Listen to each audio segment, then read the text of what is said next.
காந்தாரா த legend. இந்த படத்தை பார்க்கவே எனக்கு ஒன்று தோணுச்சு. நம்ம ஊரில் எடுத்த பொன்னியின் செல்வனோ இல்லை கங்குவாவோ ஏன் இந்த மாதிரி ஒரு ரிசல்ட் நம்ம கொடுக்கல அப்படின்ட்டு. எனக்கு தெரிஞ்சு இவனுங்க இந்த படத்துக்கு ஒரு காட்டுக்குள்ளேயே வாழ்ந்துருக்கானுங்க. ஸோ ஒவ்வொரு டீட்டெயிலும் அவ்வளோ பர்ஃபெக்டாக இருக்குது. அங்கே இருந்த ஒரு செட்டாக இல்லை காடான்னு எனக்கு தெரியல. ஸோ அந்தளவுக்கு பர்ஃபெக்டாக மேட்ச் பண்ணியிருக்கானுங்க.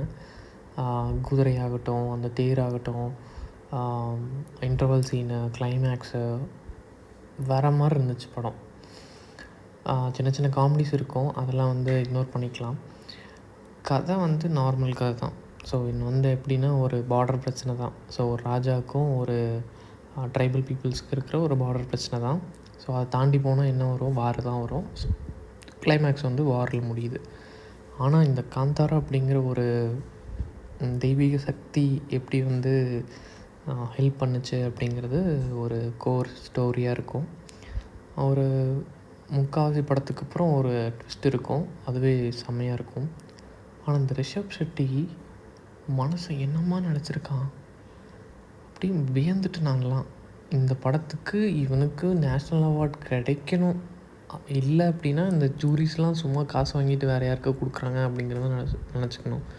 ஸோ அந்த மாதிரி ஒரு எஃபோர்ட் இந்த படத்தில் போட்டிருக்காரு. வேற மாதிரி ஒரு ஆக்டிங். இதெல்லாம் எனக்கு தெரிஞ்சு ஒரு கடவுளாக நினச்சி ஒருத்தர் நடிக்கிறாரு அப்படின்னா அது எந்தளவுக்கு உள்வாங்கி நடிக்கணும் அப்படின்னு எனக்கு தெரியல. ஸோ பர்ஃபெக்டாக நடிச்சிருந்தார். ஸோ இந்த மாதிரி படத்தை நம்ம ப்ளூ சட்டை மாறன் ரிவ்யூ பண்ணிவிட்டு இது ஒன்றும் பெருசாக இல்லை, இவ்வளோ தான் அப்படிங்கிற மாதிரி சொல்லியிருந்தார். ஸோ அவர் தான் தனியாக போய் படம் எடுத்துக்கணும் இல்லை அப்படின்னா. இந்த சீன்லேயே எனக்கு ஒன்று சொல்லணும்னு தோணுது. என்னென்னா, நாங்கள் பேசிகிட்டு இருந்தோம், மாவீரன் பிடிச்சிருந்ததா இல்லை மதராசி பிடிச்சிருந்ததா அப்படின்ட்டு. ஸோ மோஸ்ட்லி எல்லாம் மதராசி தான் பிடிச்சிருந்ததுனாங்க. ஆனால் மாவீரன் தான் எனக்கு தெரிஞ்ச ஒரு கதையாக, ஒரு என்டர்டெயின்மெண்ட் மூவியாக best movie. So Tamil audience அவ்வளோதான் இருக்காங்க. ஸோ நம்ம என்ன தான் ஒரு சிறந்த படைப்பை கொடுத்தாலும், 1001 மாதிரி ஒரு படைப்பை கொடுத்தாலும் அதுக்கான வரவேற்பு தமிழ் ஆடியன்ஸில் கண்டிப்பாக கிடைக்காது அப்படிங்கிற ஒரு இது தெரியுது, ஒரு ஆணித்தனமான ஒரு தெரியுது. அதனால் நம்மளுக்கு கூலி மாதிரி படம் இல்லை தக் லைஃப் மாதிரி படம் தான் தமிழில் வரும். நீங்கள் அதையெல்லாம் பார்த்துட்டு சாவுங்கடா. நம்ம வேறு ஒரு சினிமா ஆசை இருக்கிறவங்க மலையாளமோ கன்னடமோ தெலுங்கோ எதையோ ஒன்று பார்த்துட்டு சந்தோஷமாக இருங்க. தமிழில் இந்த மாதிரி படம்லாம் வரவே வராது, எடுக்கிறதுக்கும் ஆள் கிடையாது. லோகேஷ் கனகராஜ் பின்னாடி சுற்றாதீங்க.